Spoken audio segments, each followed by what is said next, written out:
नमस्कार दोस्तों, SBI security के मॉर्निंग पॉडकास्ट में आपका हार्दिक स्वागत है।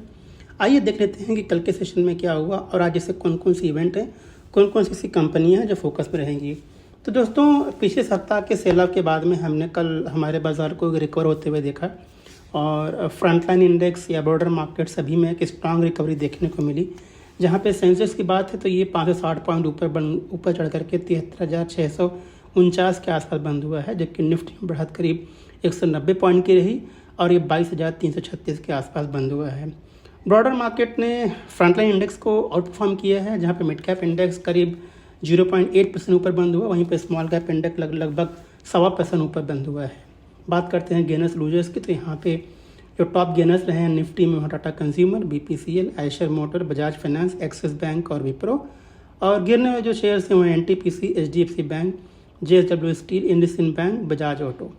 बात करते हैं सेक्टोरल परफॉर्मेंसेस की, तो यहाँ पे लगभग सारे ही इंडाइसेस जो है वो ग्रीन जोन में बंद हुए हैं। सबसे स्ट्रॉन्ग गेन देखा हमने बीएससी कंज्यूमर ड्यूरेबल में, जहाँ पे लगभग 2.5%, बीएससी सर्विसेज में लगभग 1.5%, बीएससी टेलीकॉम में लगभग 1.2%, BSE health care, financial services, FMCG, auto, इन सारे इंडाइसेस में हमने लगभग 1% की बढ़त कल के सेशन में देखी है। आइए बात करते हैं मार्केट ब्रेथ की, तो यहाँ पे मार्केट ब्रेथ काफ़ी फेवरेबल था, जहाँ पे 2,599 कंपनियाँ एडवांसेस कैटेगरी में रजिस्टर हुई हैं, वहीं पे 1,310 कंपनियाँ डिक्लाइनिंग कैटेगरी में डिक्लाइनिंग कैटेगरी में रजिस्टर हुई हैं। बात करते हैं ऐसी कितनी कंपनियाँ हैं जिन्होंने नया 52 सप्ताह का हाई बनाया है, तो 151 कंपनियाँ, कुछ उनके नाम मैं शेयर करूँगा यहाँ, जैसे Eicher motor, Elecon engineering, Hindustan aeronautics limited, Hindustan copper, Jio financial services, MNM. ये ऐसे कुछ चुनिंदा स्टॉक है जिन्होंने नया 52 सप्ताह का हाई बनाया हुआ, जबकि 22 ऐसे स्टॉक हैं जिन्होंने नया 52 सप्ताह का लो बनाया है, जैसे भारत वायर, स्विट्जरलैंड एनर्जी वगैरह। बात करते हैं एफआईआई डीआई फ्लोज की, तो यहाँ पे एफआईआई ने जहाँ पे 2,915 करोड़ रुपए की सेलिंग की है, वहीं पे डीआई ने करीब 3,542 करोड़ रुपए की बाइंग की है। आइए देखते हैं ग्लोबल क्यूज क्या है। तो कल के सेशन में हमने यूएस के बाज़ार में एक स्ट्रॉन्ग क्लोजिंग होते हुए देखी है। अक्रॉस द बोर्ड लगभग 1% से 1.25% की बढ़त देखने को मिली है, जहां पे डॉ जोन्स करीब 0.7% ऊपर बंद हुआ, वहीं पे नैस्डैक में बढ़त करीब 1.1% की रही है।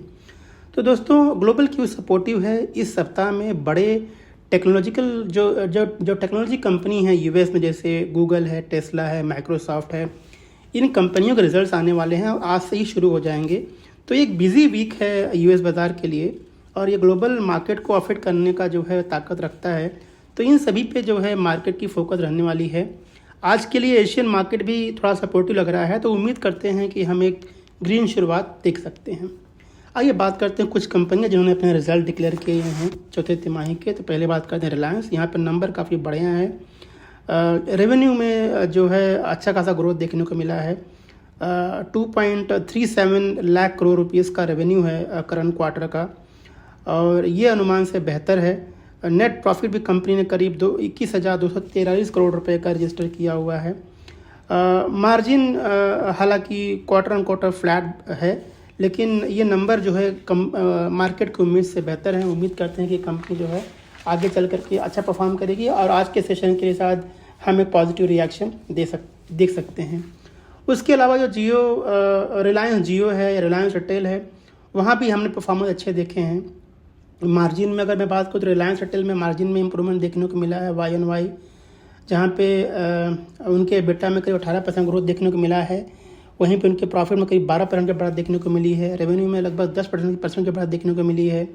तो ओवरऑल नंबर रिलायंस रिटेल का भी काफ़ी बढ़िया है।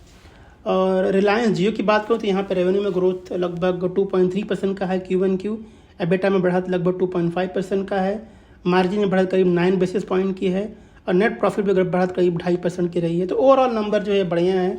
हम उम्मीद करते हैं कि रिलायंस जो है अच्छा परफॉर्म करेगा नियर टर्म में। तेजस नेटवर्क ने अपने फोर्थ क्वार्टर का नंबर डिक्लेयर किए हैं, नंबर काफ़ी बढ़िया हैं। उनके रेवेन्यू में बढ़त करीब 343% की है और ये उम्मीद से काफ़ी बेहतर है।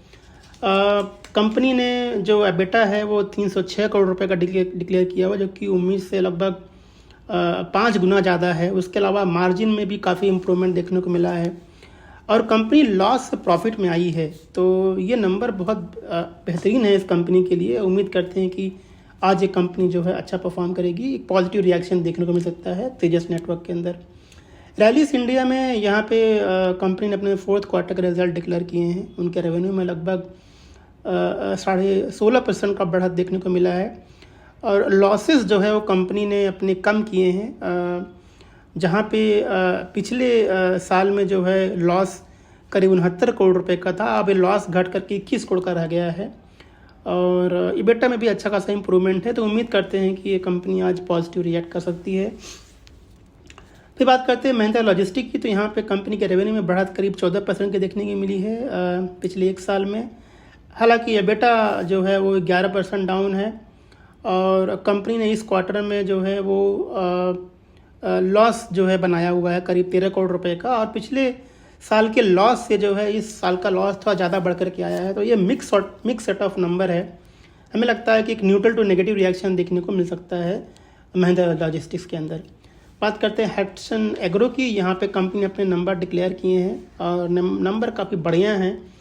जहाँ पे रेवेन्यू में बढ़त करीब 14% की देखने को मिली है, बेटा लगभग 47% की बढ़त देखने को मिली है। मार्जिन में इम्प्रूवमेंट लगभग 250 बेसिस पॉइंट का है और प्रॉफिट भी करीब 108% बढ़ा है इस क्वार्टर के अंदर YoY। तो ये नंबर काफ़ी बढ़िया है। उम्मीद करते हैं कि ये कंपनी आज पॉजिटिव रिएक्ट करेगी। तमिलनाडु मर्केंटाइल बैंक ने भी अपने 4th क्वार्टर के रिजल्ट डिक्लेयर किए हैं। उनके NII में 8% की बढ़त देखने को मिली है। उनका जो ग्रॉस एडवांसेस है उनमें बढ़त लगभग 6.5% की रही है। डिपॉजिट करीब 3.5% बढ़ा है।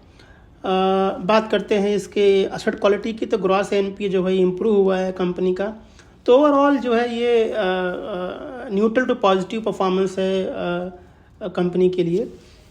आज के लिए Tata consumer product, ICICI prudential life, Tata Elxsi, MCX limited, Huhtamaki India limited, Cyient DLM और 361 वैम, ये कुछ ऐसी कंपनियां जो अपना रिजल्ट डिक्लेयर करने वाली हैं। तो इससे ही बाजार का फोकस रहने वाला है। आइए बात करते हैं कि ऐसी और कौन कौन सी कंपनियां हैं जो अपने न्यूज़ के दम पे फोकस रहने वाली हैं। तो बात करते हैं इंडियन ओवरसीज़ बैंक की। यहाँ पे कंपनी ने कहा है कि आगे चल कर के वो करीब 1000 करोड़ रुपया जो है वो डेट के जरिए और 5000 करोड़ रुपया इक्विटी के जरिए जो है वो रेस करेंगे। तो ये उनके लिए न्यूट्रल टू पॉजिटिव है। पटेल इंजीनियरिंग ने कहा है कि कंपनी का जो QIP है वो उसके लिए अप्रूवल बोर्ड से मिल चुका है। यहाँ पे कंपनी लगभग 60 रुपये पर शेयर पे जो है वो QIP करेंगी और ये 10% डिस्काउंट है कल के क्लोजिंग प्राइस से। तो थोड़ा सा न्यूट्रल टू नेगेटिव है आज के लिए, बट लॉन्ग टर्म में हमें लगता है कंपनी अच्छा परफॉर्म कर सकती है। विप्रो ने कहा कि उनकी एक स्टेप डाउन यूनिट जो है सिंक्रोनी ग्लोबल है, जो कि कंपनी ने उससे बंद कर दिया है। तो ये न्यूट्रल डेवलपमेंट है कंपनी के लिए। RR काबिल में आज फोकस होगा। यहाँ पे कंपनी ने कहा कि उनके जो CEO हैं दिनेश अग्रवाल, उनको कंपनी ने टर्मिनेट कर दिया है। इसके ऊपर ज़्यादा डिटेल्स अभी अवेलेबल नहीं है, बट थोड़ा सा ये न्यूट्रल टू नेगेटिव लग रहा है RR काबिल के लिए। KP एनर्जी ने कहा है कि उनको एक 9 मेगावाट का विंड पावर का प्रोजेक्ट मिला हुआ है, तो ये उनके लिए पॉजिटिव है लॉन्ग टर्म में। पतंजलि फूड्स ने कहा है कि उन्होंने 2 नई सब्सिडरी का निर्माण किया हुआ है, तो ये उनके लिए न्यूट्रल टू पॉजिटिव है।